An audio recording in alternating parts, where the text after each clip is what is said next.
ఐబొమ్మ ఇమ్మంది రవి కేసులో మరొక big twist నెలకొంది. ఒక బిగ్ అప్డేట్.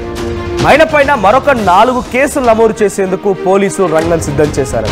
అయితే ప్రస్తుతానికి ఆయనపై నమోదైన కేసుల్లో ప్రధానంగా ఉంది పైరసీ, ఆ తర్వాత బెట్టింగ్ యాప్ ప్రమోషన్. ఈ 2 మాత్రమే ఉన్నాయి. సో ఆయన ఎవరిని ఫ్రాడ్ చేసి డబ్బులు లాక్కుంది లేదు, లేదా ఒక వ్యక్తిని హ్యాక్ చేసి ఆయన అకౌంట్లో డబ్బులు తన అకౌంట్లో ట్రాన్స్ఫర్ చేసుకుంది లేదు. ఇది సైబర్ ఫ్రాడ్. పెద్దగా ఆయన మనీ ట్రాన్సాక్షన్స్ అయితే లేవు, కానీ బెట్టింగ్ యాప్ ప్రమోషన్ చేశాడు, పైరసీకి కూడా పాల్పడ్డాడు. అయితే ఈ 2 కేసులు నమోదు చేసి ఇప్పటికే ఆయన అరెస్ట్ చేశారు, చెంచులగూడ జైలుకి తరలించారు, విచారణ చేశారు, మళ్ళీ జైలుకి తరలించారని జరుగుతూ ఉన్నాయి. సో మళ్ళీ ఆయన కస్టడీకి తీసుకోవాలనే ఒక ఆలోచనతో, మళ్ళీ కస్టడీ తీసుకొని మళ్ళీ విచారించాలనే ఒక ఆలోచనతో ఆయనపై మరొక 4 కేసులు నమోదు చేసేది. ఇంకో 4 కేసులు ఎందుకు నమోదు చేయాలనుకుంటున్నారు? ఇంతకీ ఫిర్యాదులు ఇచ్చేది ఎవరు? పోలీసులు ఇంత పర్సనల్గా తీసుకున్నారా? పోలీసులు ఇంత పర్సనల్గా తీసుకోవడానికి గల కారణం ఏంటి? ఇవన్నీ మాట్లాడదాం. మా ప్రతినిధి పవన్ సిద్ధంగా ఉన్నారు. పవన్, ఇప్పటికే betting app promotion at the same time ఆయన పైరసీ చేశాడన్నట్టుగా ఈ కేసుల పైన ఆయన అరెస్ట్ చేశారు. ఆయన్ని పోలీసు అదుపులోకి తీసుకున్నారు, అరెస్ట్ చేసి చెంచులగూడ జైలుకి తరలించడం, విచారణ 5 రోజుల పాటుగా విచారించడం, మళ్ళీ జైలుకి తరలించడం. ఇప్పుడు మళ్ళీ కస్టడీకి తీసుకోవాలని ఒక ఆలోచనతోనే కేసులు నమోదు చేస్తున్నారా, లేదంటే సినిమా ఇండస్ట్రీ నుంచి ఇంకా ఫిర్యాదులు వచ్చాయా? సో ఇంకేం కేసులు నమోదయ్యే అవకాశం ఉంది? ఈ 2 పైన కాకుండా ఇంకా ఏ కోణాల్లో రవి పైన కేసులు నమోదు చేసే అవకాశం ఉంది పోలీసులు? ఎస్ మనోజ్, ఏదైతే ప్రస్తుతానికి ఇమ్మంది రవి మీద 5 రోజుల కస్టడీ విచారణ అయితే పూర్తయింది. అతన్ని తీసుకెళ్లి కోర్టులో హాజరుపరచడం జరిగింది. మరొక 4 రోజులకు కస్టడీ విచారణకు అయితే కోర్టు దగ్గర పర్మిషన్ తీసుకున్నట్టుగా తెలుస్తూ ఉంది. సిపి సజ్జనారే స్వయంగా రంగంలో దిగి విచారించినా కూడా ఇమ్మంది రవి ఎలాంటి సమాధానాలు కూడా చెప్పలేదు. ఇప్పటివరకు కూడా ఏదైనా మాట్లాడితే ఎదురు ప్రశ్నలు వేస్తూ ఉన్నారు, దానికి పొందలే సమాధానం. ఒక క్వశ్చన్ అడిగితే దానికి ఆన్సర్ ఇవ్వకుండా మరొక ఎదురు ప్రశ్న వస్తూ ఉన్నాడు. సో ఇదంతా కూడా పోలీసులు చెప్తా ఉంది. ఇమ్మంది రవి ప్రశ్నించి కూడా ఒక క్రిమినల్ మైండెడ్గా ఉన్నాడు, ప్రతిదీ కూడా చాలా డిఫరెంట్గా క్రూయల్గా ఆలోచిస్తూ ఉన్నాడు. సో ఇవన్నిటి గల కారణం తన ఆర్థిక ఇబ్బందుల వల్లే తను ఇలా మారాడా, లేదా మొదటి నుంచే తను ఇలా క్రిమినల్ మైండెడ్గా ఉన్నాడా అంటూ కూడా పోలీసులు విచారణ అయితే చేపడుతూ ఉన్నారు. కానీ ప్రస్తుతం అతని మీద పెట్టిన కేసులు ఏవైతే ఉన్నాయో, పైరసీ అండ్ అలాగే బెట్టింగ్ యాప్ సంబంధించిన ప్రమోషన్స్ ఏవైతే ఉన్నాయో, వీటన్నీ కూడా చీటింగ్ కేసు కిందనే వస్తూ ఉన్నాయి. ఇవన్నీ కూడా పెద్దగా మర్డర్ కేసులు కానీ మనీ లాండరింగ్ ఇలాంటి పెద్ద పెద్ద కేసులు లేవు. కేవలం ఈ చీటింగ్ కేసులు ఉన్నాయి కదా నేపథ్యంలో అతనికి చాలా ఈజీగా బెయిల్ వస్తుందంటూ కూడా అడ్వకేట్స్ మాట్లాడుతూ ఉన్నారు. అతనిపై పెట్టిన కేసు సుమారుగా 1 వారం లోపలనే బెయిల్ వస్తుంది, బయటకు వస్తారంటూ కూడా చాలా మంది అడ్వకేట్స్ తన తరఫున అయితే మాట్లాడడం జరిగింది.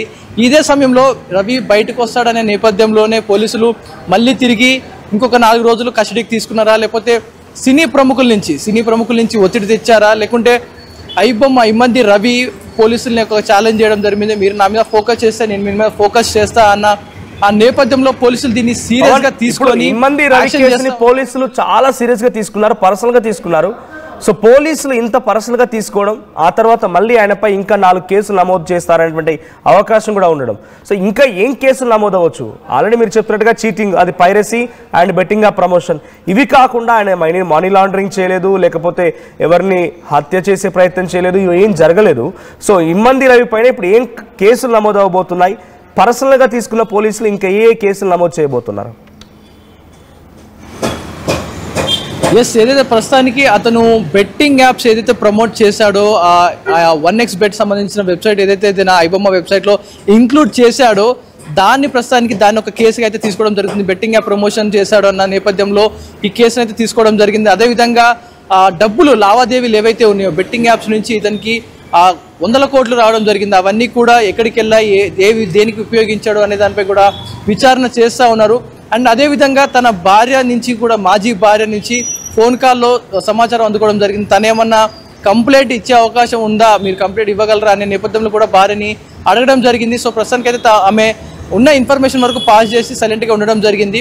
కానీ రవి మీద కొత్తగా పెట్టడానికి అయితే కేసులు ఏమి లేవు. సినీ ప్రముఖులు, పెద్దలు ఎవరైనా వచ్చి అతని మీద కేసు పెట్టి ఇతని వల్లే మేము లాస్ అయ్యాం, ఇతని వల్ల నాకు ఇంత లాస్ అయ్యిందని ఒక పేపర్ వర్క్, ఒక ఎవిడెన్స్ ఏమైనా సబ్మిట్ చేసి అతని మీద కేసు ఫైల్ చేస్తే కనుక ఈ కేసు బలంగా అయ్యి అతనికి ఉచ్చు బిగించుకునే అవకాశం ఉంది. లేకపోతే ఈ కస్టడీ ఇంకో 4 రోజుల తర్వాత అయినా సరే ఇతను సునాయాసంగా రవి బెయిల్ మీద బయటకు వచ్చే అవకాశం ఉంది తెలుస్తోంది. ఎందుకంటే చాలా మంది రవి చేయడం మూలంగా మేము నష్టపోయామని కేసులు పెట్టాల్సి వస్తే, ఫిర్యాదు ఇవ్వాల్సి వస్తే, సజ్జనార్ చెప్పినట్టుగా 27,000 సినిమాలు ఉన్నాయన్న హార్డ్ డిస్క్ లో. సో అటువంటి సిచ్యువేషన్ 27,000 కేసుల వాళ్ళు మరి ఒక్కో సినిమాకి ఒక్కో ప్రొడ్యూసర్ వచ్చి ఒక్కో డైరెక్టర్ వచ్చి ఒక్కో కేసు పెడితే ఒక్కో ఫిర్యాదు ఇస్తే 27,000 కేసులు అవుతాయి అట్లా అంటే. So cinema industry whole and సోల్గా ఇప్పటికే ఇచ్చిన ఫిర్యాదు ఆధారితంగానే ఇమ్మడి రవిని అరెస్ట్ చేయడము, జైలుకి తరలించడము, కస్టడీ తీసుకోవడం, విచారించడం జరిగింది. ఇంకా సినిమా ఇండస్ట్రీ కంప్లైంట్స్ ఇస్తోందా? ఇమ్మడి రవి పైన పర్సనల్గా సినిమా ఇండస్ట్రీకి సంబంధించి డైరెక్టర్లు ఇంకా కేసులు ఇవ్వబోతున్నారా, ఫిర్యాదులు ఇవ్వబోతున్నారా? అటువంటి సిచ్యువేషన్ ఏదైనా ఉందా? ఎస్ మనోజ్, ఏదైతే ఇప్పటివరకు సినీ ప్రముఖులు ఎవరు కూడా వచ్చి మా సినిమా ఇమ్మంది రవి వల్ల మేము లాస్ అయ్యాం, మాకు సినిమాకి ఇంత నష్టం వచ్చింది, ఇన్ని వేల సినిమాలకు లాస్ వచ్చింది అంటా ఉన్నారు. కానీ పర్సనల్గా ఈ రవి వల్ల నాకు సినిమాకి ఇంత లాస్ వచ్చింది అని ఏ ఒక్క ప్రొడ్యూసర్, ఏ ఒక్క హీరో అయితే ముందుకు రావడం లేదు. ఓవరాల్గా మా సినిమా ఇండస్ట్రీకి దెబ్బ పడుతుంది అంటే మాట్లాడుతున్నారే కానీ మాకు పర్సనల్గా ఇంపాక్ట్ అయిందని మాత్రం ఎవరు చెప్పట్లేదు. ఎవరైనా ముందుకు వచ్చి ఎవిడెన్స్తో సహా కంప్లైంట్ ఇస్తే తప్ప అతని మీద యాక్షన్ తీసుకునే అవకాశం లేదు. అండ్ అదేవిధంగా 25-27 పైగా ఆర్టిస్టులలో అతని సినిమాలు ఉన్నాయి అండ్ వెబ్సైట్లో ఉన్నాయి. ఇవన్నీ చేయడానికి ఒక ఇమ్మంది రవి సరిపోడు, దీనిక పెద్ద బ్యాక్గ్రౌండ్ టీం నడుస్తూ ఉంది. ఒకవేళ పోలీసులు యాక్షన్ తీసుకోవాలి అనుకుంటే ఒక్క ఇమ్మంది రవి మీద కేసు పెడితే సరిపోదు, మొత్తం ముఠా ఏదైతే ఉందో అందులో ఇన్వాల్వ్ అయి ఉన్నారో స్టార్టింగ్ నుంచి ఇప్పటి వరకు ఎవరైతే సర్వర్ రన్ చేస్తూ ఉన్నారో, ఎవరైతే అందులో సినిమాలు పేస్ట్ చేసి పెట్టారో వారందరినీ కూడా అరెస్ట్ చేసి లోపలేస్తే తప్ప ఈ కేసు క్లోజ్ అవ్వదు.